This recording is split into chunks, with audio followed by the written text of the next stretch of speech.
Hello दोस्तों, तो लेकर आ गई हूँ मैं आपके लिए एक और नया ड्रामा। सो चलिए वीडियो को स्टार्ट करते हैं।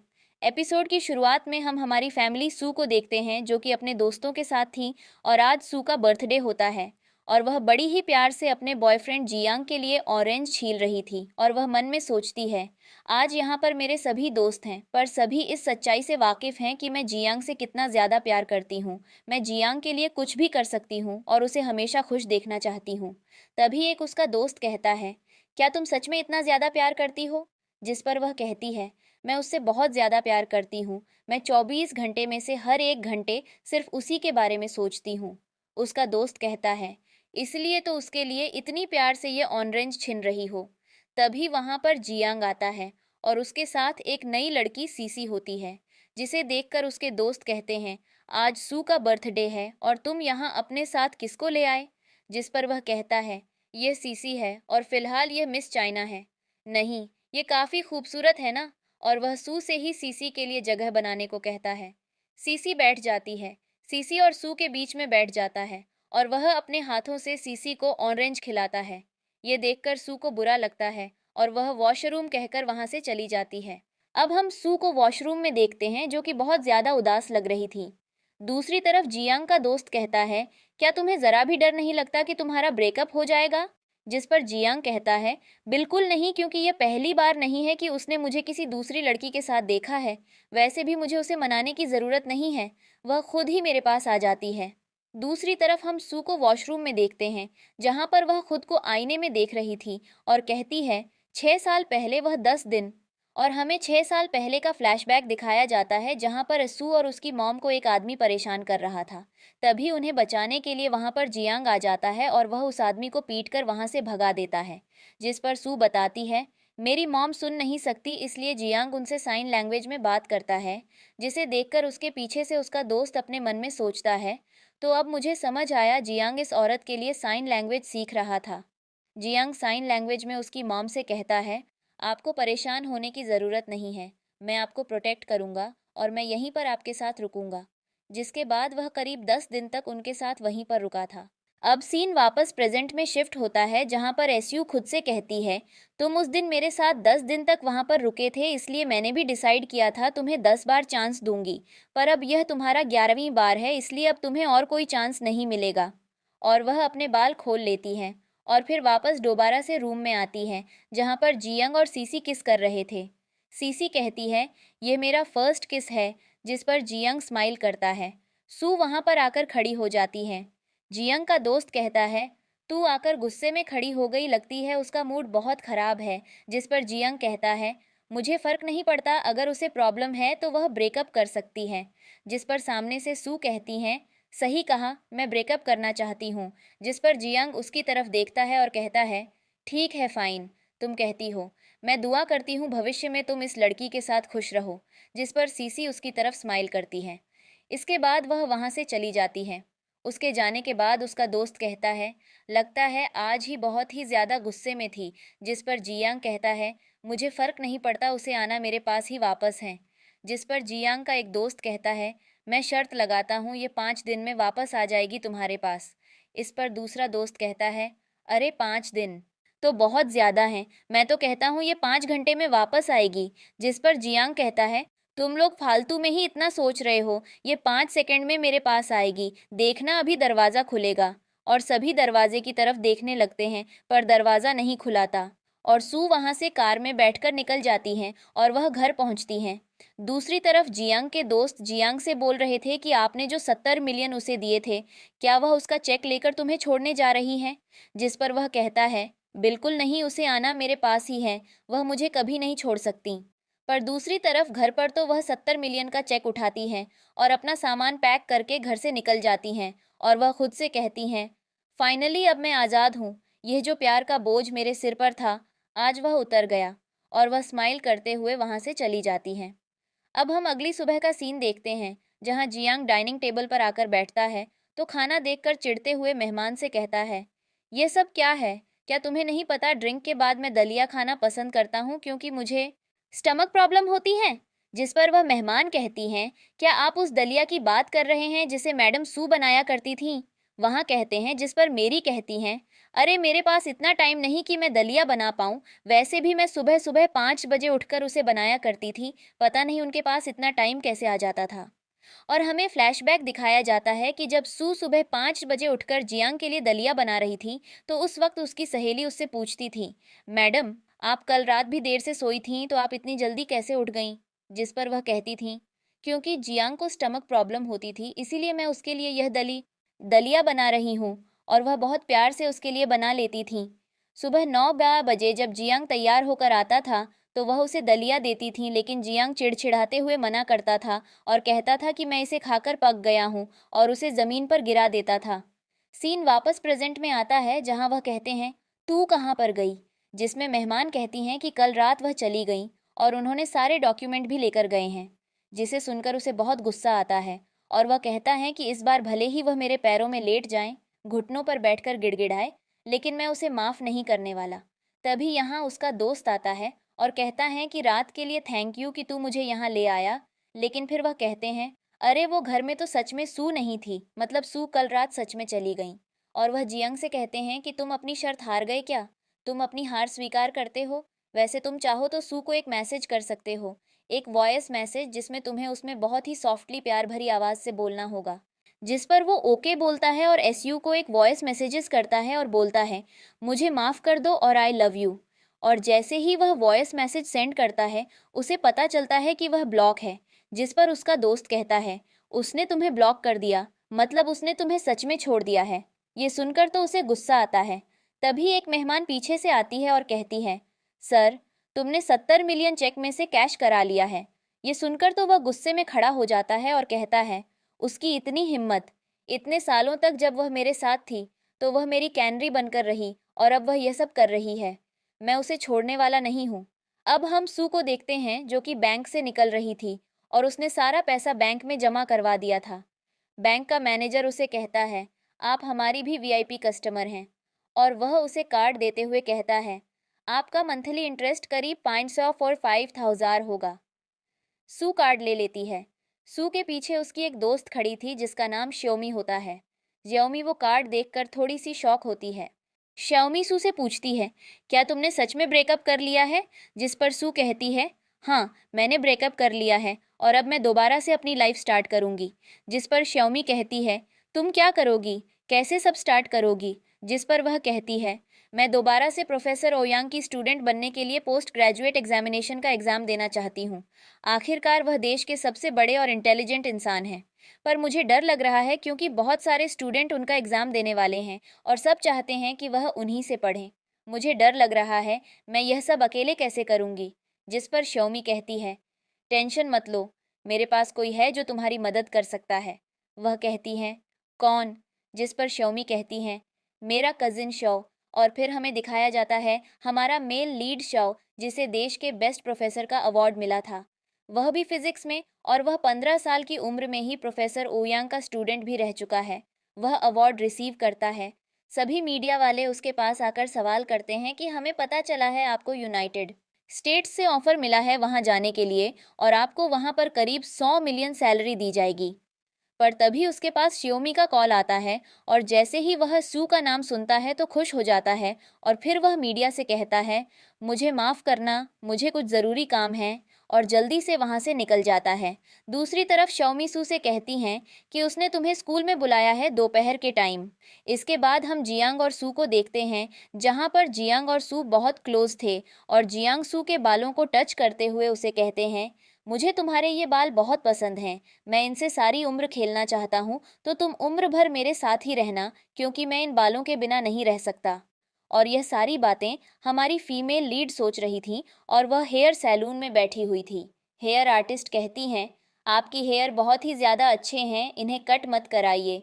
जिस पर एसू कहती हैं, यह बाल किसी के लिए सिर्फ एक टॉय थे, तो मुझे परवाह नहीं, यह अच्छे हैं या बुरे, आप इन्हें चेंज कर दीजिए। जिसके बाद हेयर स्टाइलिस्ट उसकी हेयर कट करती हैं और फिर अच्छे से उन्हें स्ट्रेट करके एक नया लुक देती हैं। इसके बाद सू शॉपिंग करती हैं, वह पूरी तरह से अपना ड्रेसिंग स्टाइल चेंज कर लेती हैं।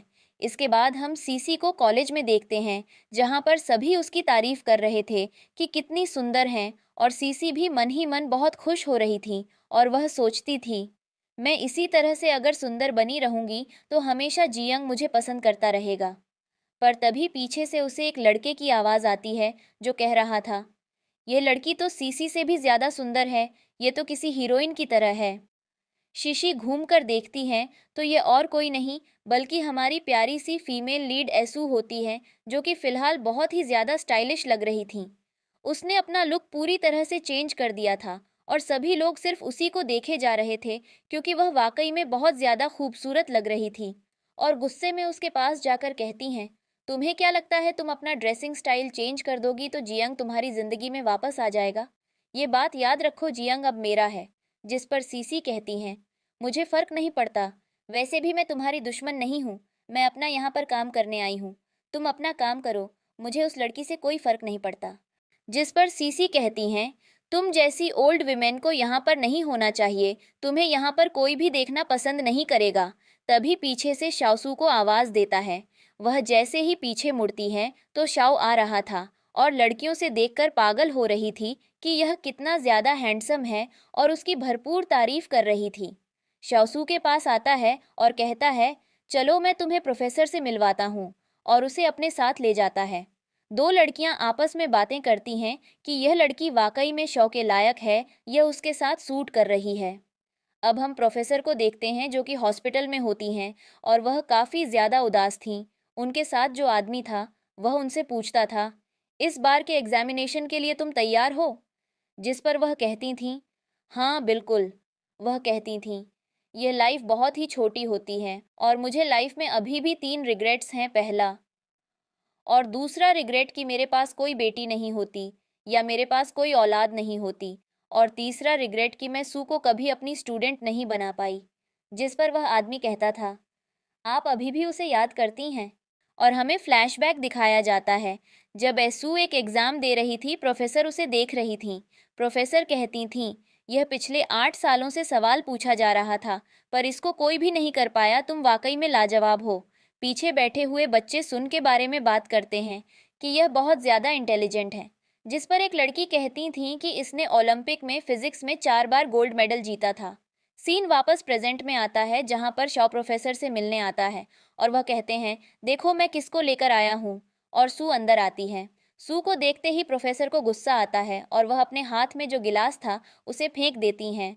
जिस पर सू रोते हुए उनके सामने आकर बैठ जाती हैं और कहती थीं, प्रोफेसर आप मुझे चाहे जितना डांटे चाहे जितना मारें, लेकिन मैं नहीं जाऊंगी। जिस पर प्रोफेसर कहती थीं, मैंने 6 सालों तक तुम्हारा इंतज़ार किया लेकिन तुम नहीं आई। जिस पर वह कहती थीं, प्लीज़ मुझे माफ़ कर दीजिए, और वह उनके सामने अपना सिर झुकाती हैं। जिस पर प्रोफेसर उन्हें उठने को कहते हुए कहते हैं, कोई बात नहीं।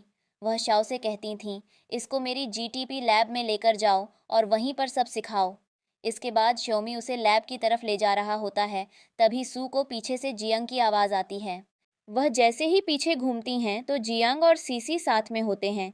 सीसी जैसे ही उन्हें देखते हुए जल्दी से जियांग को किस करती हैं और फिर सू को चिढ़ाने के लिए उसकी तरफ स्माइल करती हैं, लेकिन ध्यान जैसे ही सू की तरफ देखता है तो वह सीसी को जल्दी से खुद से दूर करता है और सू की तरफ देखते हुए सोचता है, कुछ ही दिनों में यह मुझे भूल गई और इसने अपना लुक पूरी तरह से चेंज कर लिया। शौसू से कहते हुए पूछता हूँ, क्या तुम्हें कहीं और जाना? जिस पर वह कहती थीं, बिल्कुल नहीं, जिस रास्ते से मैं आ चुकी हूँ वहाँ कभी नहीं जाऊँगी। ये मेरी लाइफ का नया चैप्टर होगा, इसलिए मैं एक नए रिश्ते की ओर बढ़ जाऊँगी। और वह आगे की तरफ बढ़ जाती हैं। शाओ भी उसके साथ चलता रहता था। जैसे ही सू जियांग की साइड से गुजरती थीं, शाओ सू के कंधे पर अपना हाथ रखता था और वह गुस्से में जियांग की तरफ देखता था। सीसी जियांग का हाथ पकड़ते हुए कहती थीं, चलो हम शॉपिंग पर चलते हैं। लेकिन जियांग उसका हाथ झटक देता था और कहता था, पहले साल के बच्चे की तरह एक्टिंग मत करो, मेरा दिमाग मत खाओ और मुझसे चिपकना तो बिल्कुल बंद करो। वह सू के पीछे जाता था और उसका हाथ पकड़कर उसे रोकते हुए कहता था, इतनी जल्दी तुमने एक नया बॉयफ्रेंड भी ढूंढ लिया, तुम तो बड़ी ही तेज हो। जिस पर सू कहती है, तुम अपने काम से काम क्यों नहीं रखते? जिस पर वह चिढ़ते हुए कहता है, मैं जानता हूँ तुम सीसी से जलती हो, इसीलिए ये सब कर रही हो। वैसे भी तुमने पहली बार तो मुझे किसी लड़की के साथ नहीं देखा। जिस पर वह कहती है, सही कहा, मैंने पहली बार नहीं देखा, इसीलिए हर पिछली बार तुम्हें लगता था मैं तुम्हें माफ़ कर रही हूँ, पर मैं माफ़ नहीं कर रही थी। बस मैं तुम्हें एक एक मौका दिए जा रही थी, पर अब तुम्हारे सारे मौके खत्म हो चुके हैं तो तुम अपने काम से काम रखो। जिस पर जियांग गुस्से में कहता है, तुम और तुम्हारा ये गरीब बॉयफ्रेंड ज्यादा इतराने की जरूरत नहीं है। जिस पर सू कहती है, मैं मूव ऑन कर चुकी हूँ, बेहतर होगा तुम भी कर लो। और वह बाएं बोलकर शियाओ के साथ वहां से चली जाती है। सू शियाओ से कहती है, मैं फिलहाल थोड़ी देर अकेले रहना चाहती हूँ, मेरा गुस्सा बहुत खराब है। वैसे मुझे माफ करना, पहली बार हम मिले हैं और तुमने मुझे इस तरह गुस्से में देखा। जिस पर शियाओ कहता है, ये पहली बार नहीं है कि हम लोग मिले हैं, हम पहले भी मिल चुके हैं।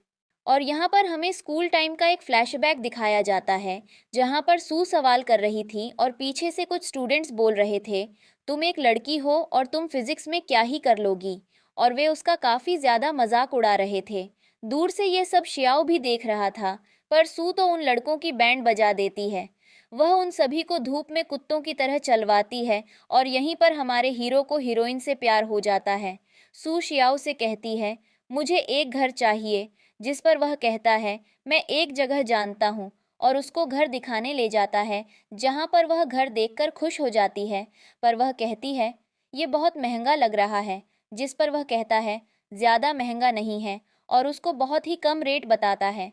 जब सू अंदर जाती है तो एक लड़का कहता है, भाई इसका रेंट तो बहुत ज़्यादा है, तूने इतना कम क्यों बताया।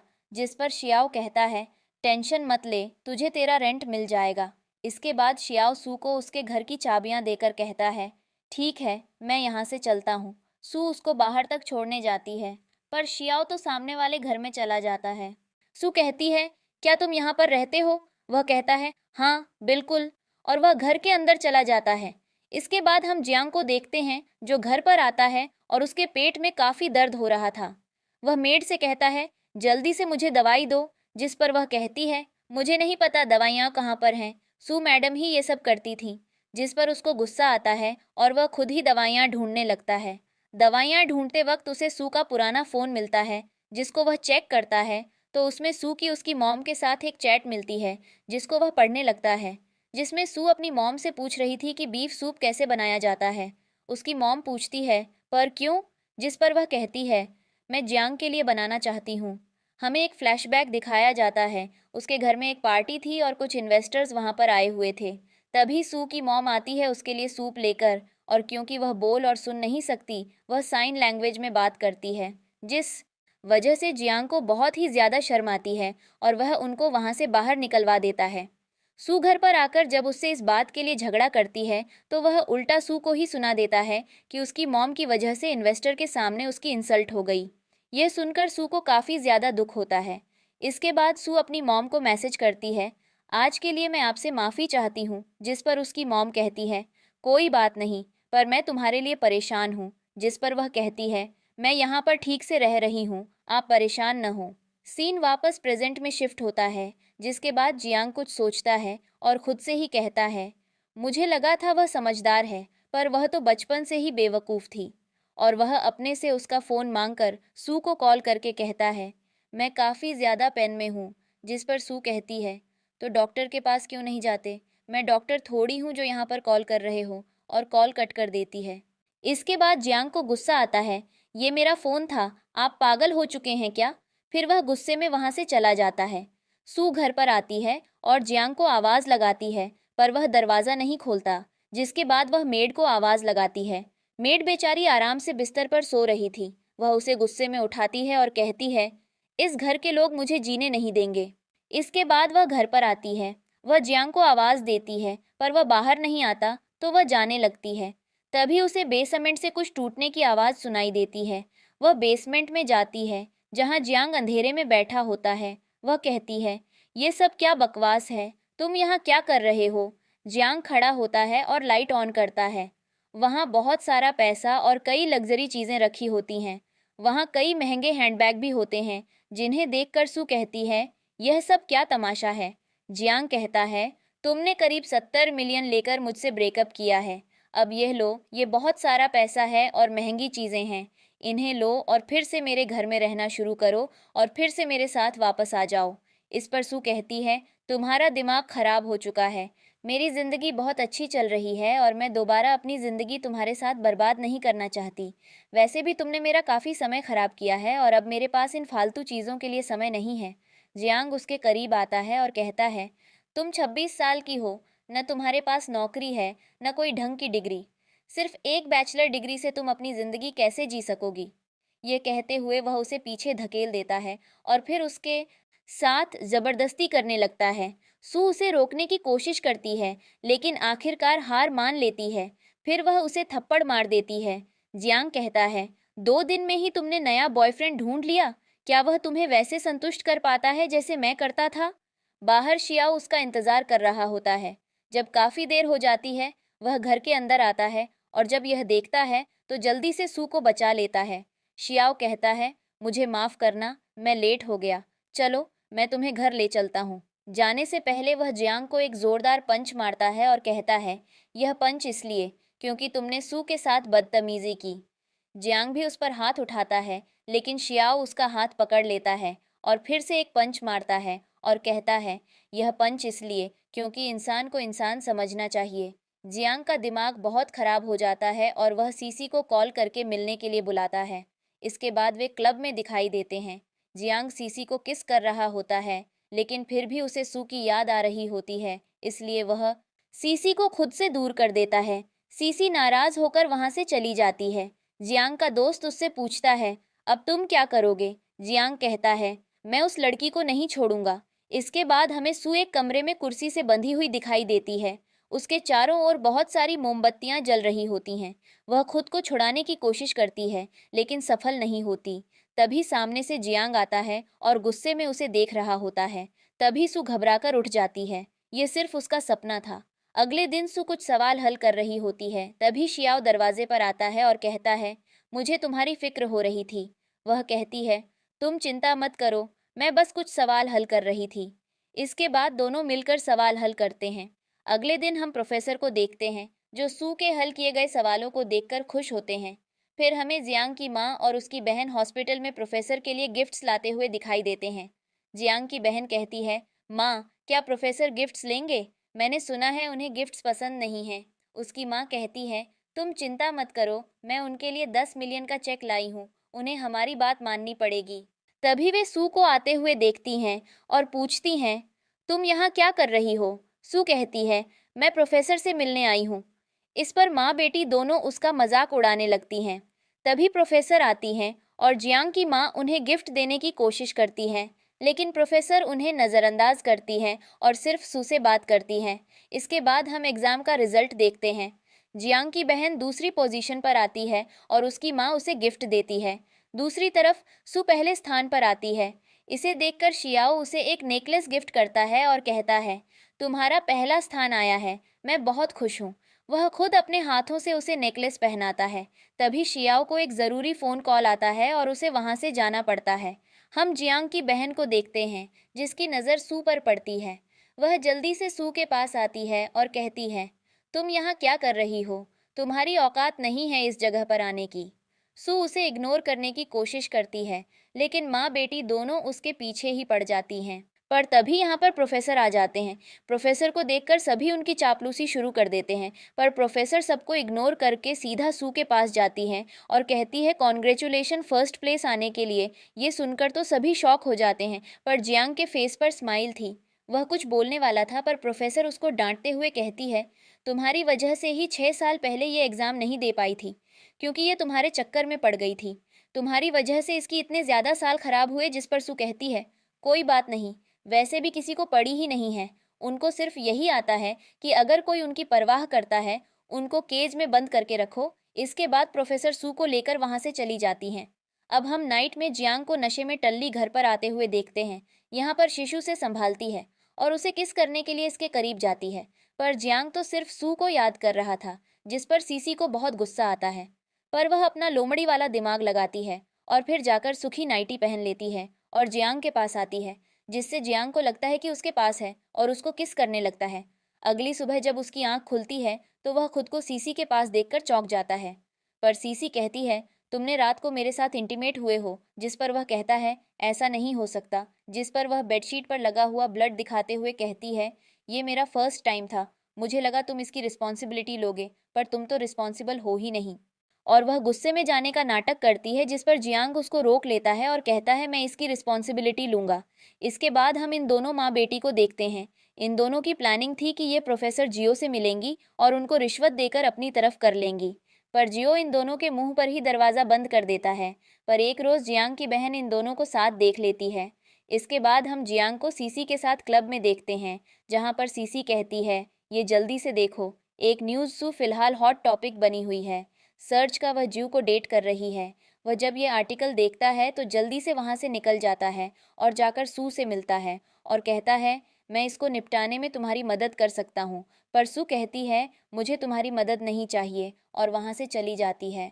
दो लोग वहाँ से गुजर रहे थे और सू के बारे में ही बात कर रहे थे, जिसे सुनकर जियांग को गुस्सा आता है और वह उनसे कहता है यह सिर्फ रूमर से अपनी बकवास बंद करो। इसके बाद वह अपने मैनेजर को कॉल करता और कहता है जल्द से जल्द ये सारे आर्टिकल्स हटवाओ, मैं नहीं चाहता कोई रूमर्स पहले सू के बारे में। जिस पर मैनेजर बताता है दरअसल सर वह जो प्रोफेसर है ना जियो, वह जियो परिवार का तीसरा बेटा है। ये सुनकर वह थोड़ा सा शॉक होता है। इसके बाद हम जियोमी और जियो को देखते हैं। जियो उसे कहती है भाई आप तो बहुत ही ज़्यादा स्मार्ट है, आपने तो 2 मिनट में सभी आर्टिकल्स हटवा दिए। जिस पर वह कहता है ऑफ कोर्स मैं स्मार्ट हूँ, ये बातों में बहुत अच्छे से जानता हूँ। और क्योंकि ये दोनों बहन भाई समझ गए थे ये किसका काम है, इसलिए वह एक दूसरा ही वीडियो वायरल कर देते हैं। अब हम इन दोनों माँ बेटी को देखते हैं। तभी उनके पास वह वीडियो आता है जिसमें ये दोनों जियो को रिश्वत देने की कोशिश कर रहे थे और वह उनके मुंह पर दरवाज़ा बंद कर देता है, जिसमें लिखा था ज्ञान परिवार की लेडीज़ प्रोफेसर को रिश्वत देने की कोशिश कर रही है। और वह कमेंट्स पढ़ती है। कमेंट्स में उन दोनों को बहुत ही ज़्यादा गालियाँ पड़ी थीं। तभी उनको बदतमीज़ वह याद बोल रहे थे। यह देखकर तो दोनों माँ बेटी सदमे में आ जाती हैं। जियांग की बहन कहती है यह सब सू ने ही किया है, वह हमसे बदला ले रही है। जब से भाई ने उससे ब्रेकअप किया है वह हमारे ऊपर बदला से निकाल रही है। और यह सारी बातें जियांग सुन रहा था। वह अपने रूम में आता है, वह ड्रिंक कर रहा था। तभी उसे एक डायरी मिलती है और सीन यहाँ से शिफ्ट होता है, जहाँ पर हम सू का इंटरव्यू देखते हैं और वह काफ़ी अच्छे से अपना इंटरव्यू देती है और यह इंटरव्यू की वीडियो जियो को दिखा रहा था। अब सीन शिफ्ट होता है जहां पर जियांग उस डायरी को पढ़ रहा था और हमें फ्लैशबैक दिखाया जाता है जहां पर सूट डायरी को लिख रही थी और वह 25 नवंबर 2018 था, जिसमें उसने लिखा था आज जियांग का बर्थडे है।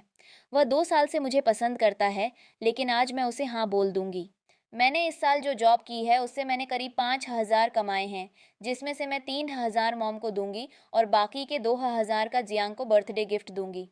और वह जियांग को एक वॉलेट गिफ्ट करती है, जिसे लेकर वह खुश हो जाता है और कहता है तुमने पहली बार मुझे कुछ गिफ्ट दिया है, ये तुम्हारा पहला तोहफा है, मैं इसको बहुत संभाल कर रखूँगा। वह अपने सारे कार्ड्स वगैरह उस वॉलेट में रख कर अपना पुराना वॉलेट फेंक देता है और सू को हक कर लेता है। इसको पढ़कर वह काफ़ी ज़्यादा इमोशनल हो जाता है। वह अगला पेज पलटता है।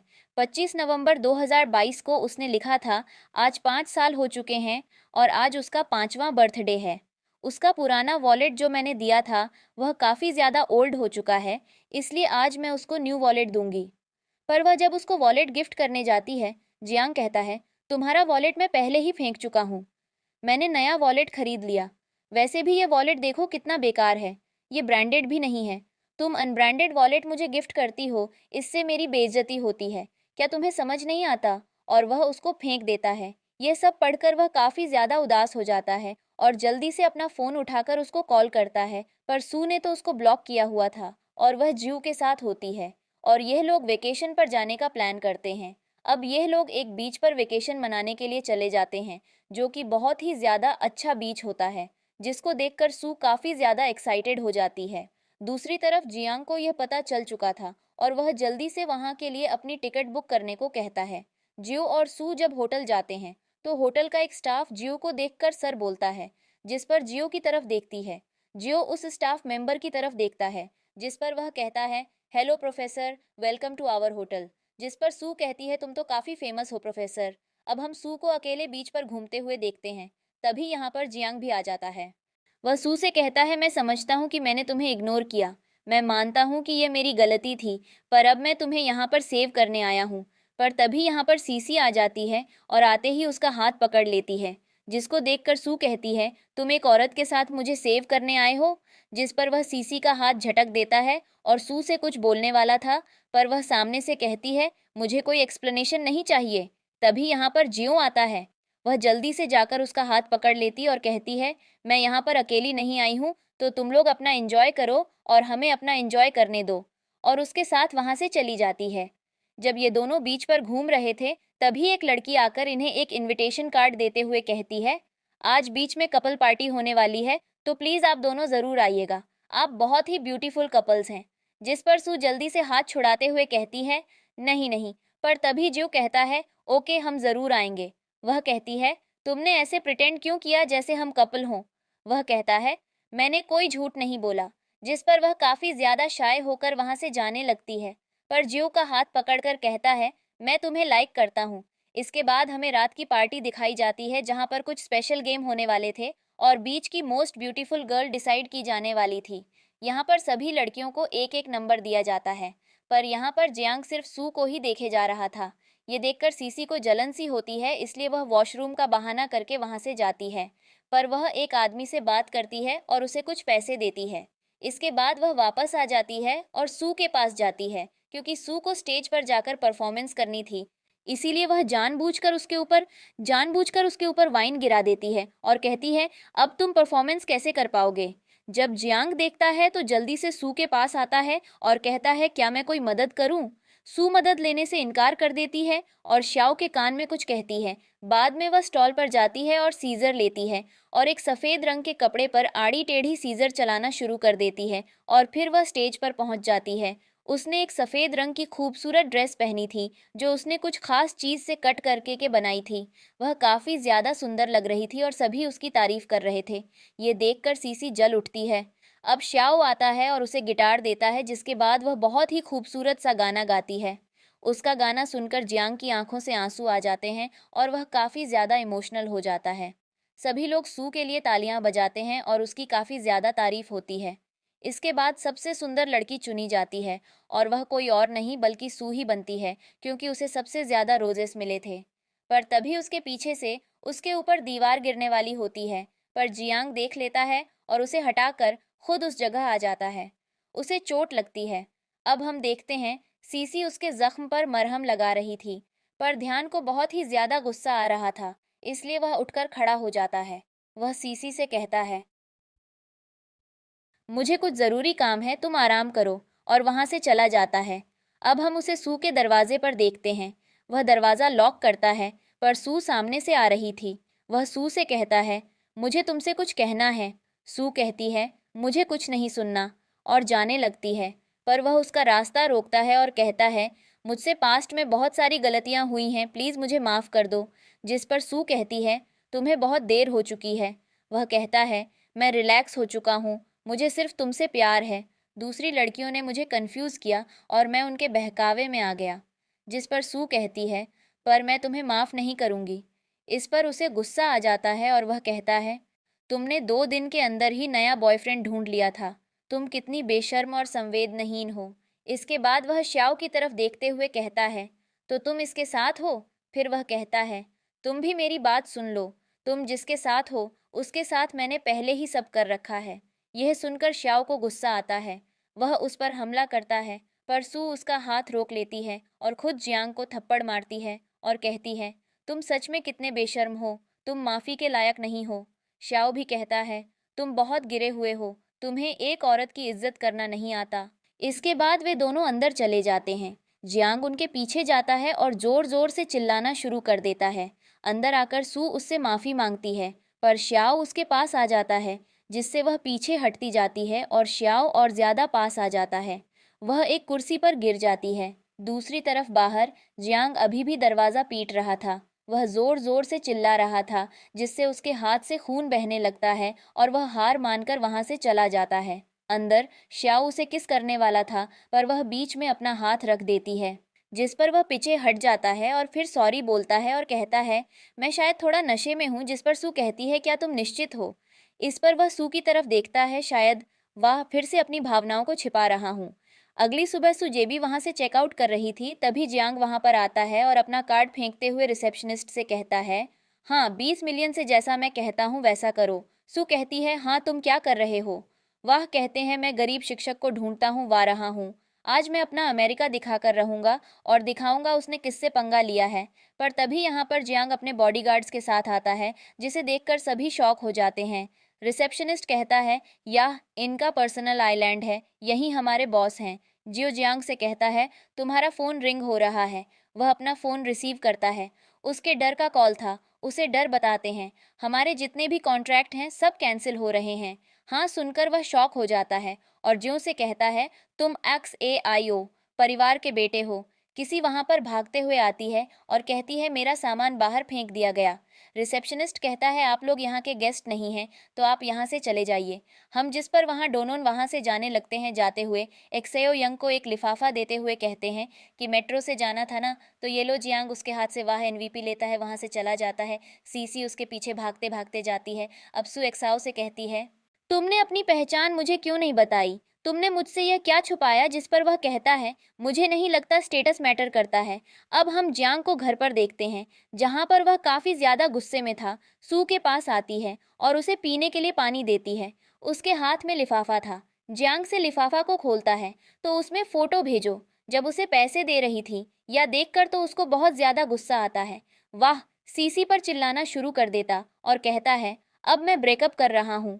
यह सुनकर सीसी उसके पैरों में लेट जाती और माफी मांगती है। प्रति वह उसे माफ करने को तैयार नहीं था। वह अपने कमरे में आती है। प्रति अचानक से उपयोग चक्कर आना शुरू हो जाता है। तभी सीसी पहले से सू की नाइटी पहनकर आती है, हमसे बैकअप लेती है। जिस पर वह कहता है तुमने मुझे ड्रग दिया है। पिछली बार भी तुम सू की ड्रेस पहनकर आई थी। और वह उसको जमीन पर धक्का देता है और कहता है तुम बहुत बेशरम हो। तुम जैसी लड़की कुछ भी कर सकती है पैसे के लिए, और उसकी बहुत ज्यादा बेइज्जती करता है। इसके बुरे वाह मामा बोलते हुए कमरे के बाहर चला जाता है। तभी किसी को उल्टी जैसा महसूस होता है।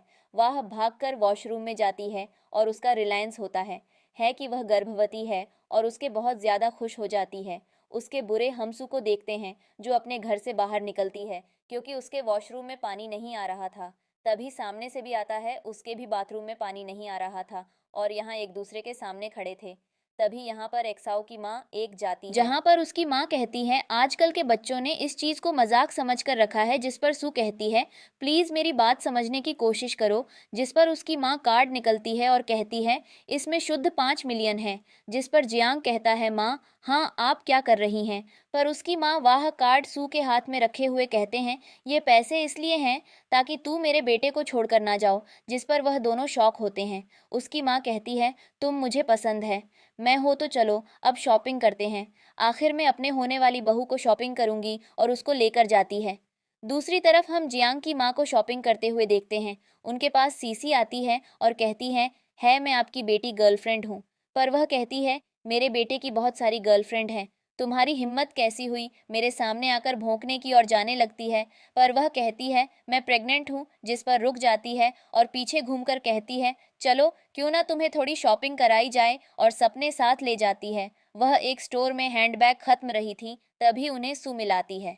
बस फिर क्या था, यह डोनन मिलकर सुखी इंसर्ट करने लगती है और तभी यहाँ पर एक्साओ की माँ आती है।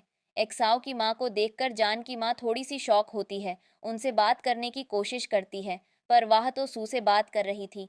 जिस पर वह भर भर कर सुखी बुरा करना शुरू कर देती है कि यह लड़की धोखेबाज है, इसमें मेरे बेटे से 70 मिलियन के लिए हैं। या वह ग्रह हमकाना। जिस पर एक्साओ की माँ सू से कहती है मुझे खुशी है अब तो मेरे बेटे के साथ हो। हालांकि तुम एक अच्छे लड़के हो, काफी समय खराब मिला। और जियांग दोनों की बेइज्जती करके सू को वहां से ले जाती है।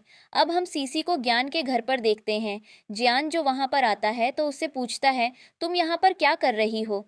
तबीयत उसकी माँ कहती है इसको मैं लेकर मैं हूँ। और वह कहती है या प्रेग्नेंट है। जिस पर वह कहता है मैं इसे शादी नहीं करूँगा, मैं सिर्फ उसकी माँ कहती हूँ। उसकी माँ कहती है ठीक है। और वह जल्दी से शुरू से मिलने जाता है और वहाँ से कहता है मेरी माँ शादी के लिए मान गई है, तो चलो हम शादी कर लेते हैं। मैं तुम बहुत खुश रखोगे, मैं तुम्हें एक बच्चा भी दूंगा। और वह सू के साथ वहाँ से चली जाती है। अब जब वह घर पर आता है तो उसकी माँ उसके पीछे पीछे चल रही थी और उसे काफ़ी ज़्यादा सुना रही थी कि वाह लड़की पागल हो चुकी है, जो उसने तुमने रिजेक्ट किया उसका दिमाग खराब पूरी तरह से हो चुका है। इसके खराब वाह फिर से डायरी पढ़ता है जहाँ पर वाह अगला शांति पलटा थाई तो इस्तेमाल करने के लिए लिखा था आई हेट यू। इसके खराब वह सीसीटीवी फुटेज मंगाता है और वह दिन की फुटेज चेक करता है जहां पर वह काफ़ी ज़्यादा बीमार थी और वह उसे कॉल करती थी। वह कहती है मुझे हॉस्पिटल लेकर चलो, मुझे बहुत ज़्यादा बुखार है। पर वह कहता है मेरी मुलाकात है, केवल पास टाइम नहीं है, और कॉल कट कर देता है, जिसकी बुरी वाह बेचारी काफ़ी ज़्यादा होती है। वह अगली बार की फुटेज देखती है जब उसकी माँ का अंतिम संस्कार था, पर वह नहीं गया था।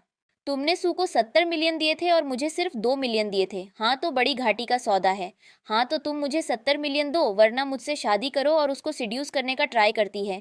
उसकी बातों पर मैं नहीं आता, गार्ड से उसे बाहर फेंकवा देता है। अब हम इन्हें डोनन मैन बेटी को देखते हैं जहाँ पर जियांग की माँ बहुत ही ज़्यादा रो रही थी और कहती हैं उसे लड़की ने मुझ में पर हाथ उठाया।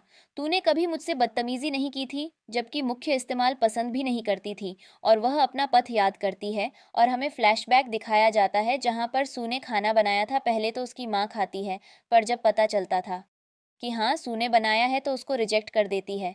अब जियान की बहन भी कहती है वाह मेरे साथ भी अच्छी थी, और वह प्लान करती है कि कल वह उससे माफ़ी मांगेगी। ये सारी बातें जियांग बाहर खड़ा होकर सुन रहा था। अब अगले दिन हम देखते हैं ऑडिटोरियम में सभी को, जहाँ पर सू अपना रिसर्च पेपर सबके सामने सबमिट कर दिया है और उसके रिसर्च पेपर सभी को पसंद आते हैं। जब वह जाने लगती है तो जियांग स्टेज पर जाकर उससे माफ़ी मांगता है। वो कहता है मैंने बहुत गलती अपनी है, प्लीज़ मुझे माफ़ करो। मैं हर मोड़ पर गलत था, पर तुम ही हो, मुझे सुधार सकती हो। मुझे रिलायंस हो गया है कि मुझे तुमसे कितना प्यार है। पर वह उसे माफ़ करने से इनकार करती है। ये दोनों आदमी बेटी भी स्टेज पर आती हैं। ध्यान की माँ घुटनों पर बैठकर उससे माफ़ी मांगती है, पर वह कहती है मैंने एक गलती पहले की थी, मैं दोबारा वह गलती नहीं करूँगी। अगर इंसान की गलती माफ़ कर दी जाए तो शुद्ध मौका होता है। वाह दोबारा करेगा तो मैं ये गलती दोबारा नहीं करूँगी, और वहाँ से चली जाती है। अब हम उसको बाहर देखते हैं जहाँ पर सैयो उसके हाथ में एक बुके देता है और उसके हाथ से फाइल लेकर उसका हाथ पकड़ के किस करते हैं। आई लव यू कहता है, जिस पर वाह स्माइल करती है। वाह कहती है क्या आज तुम फ्री हो? वाह कहती है मैं बिल्कुल फ्री हूँ। और वाह चलते हुए कहती है लगता है ये चैप्टर बहुत ही ज़्यादा अच्छा होने वाला है। और इसी के साथ ये ड्रामा ख़त्म हो जाता है।